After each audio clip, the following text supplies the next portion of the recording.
एक राजा की इच्छा यह जानने की हुई थी कि राज्य के लोगों की घर गृहस्थी पति से चलती है या पत्नी से। इसके लिए उसने एक सर्वे करवाया।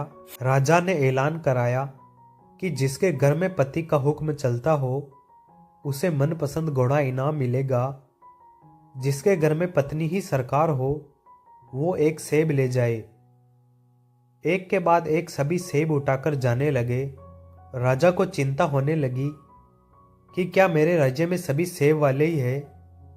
तभी एक लंबी मूंछों वाला मोटा तगड़ा जवान आया और बोला, राजा जी, मेरे घर में मेरा ही हुक्म चलता है, लाइए एक घोड़ा मुझे दे दे।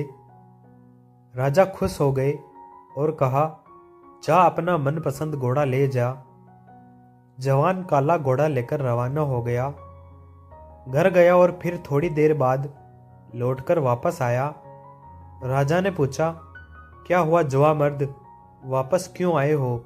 जवान ने कहा कि महाराज, घरवाली कहती है काला रंग अशुभ होता है, सफेद रंग शांति का प्रतीक होता है, तो आप मुझे काले घोड़े की जगह सफेद घोड़ा दे दीजिए।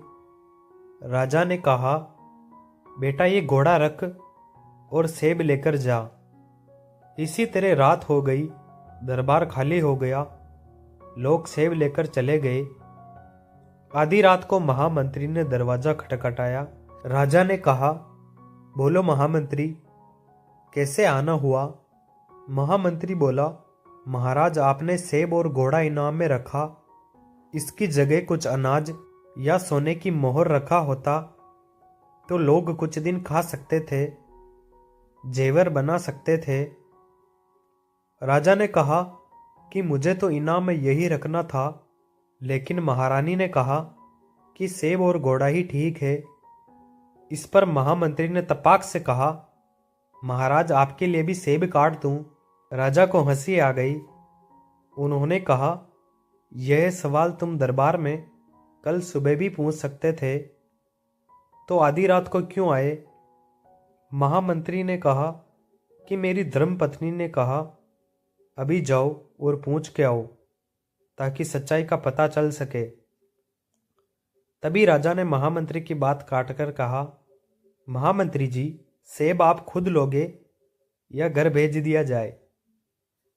दोस्तों, यह कहानी आपको कैसी लगी हमें कमेंट करके ज़रूर बताइए। आजकल घरों में सिर्फ पत्नियों की चलती है। इस बात से सहमत हैं तो कमेंट में हाँ ज़रूर लिखें। धन्यवाद।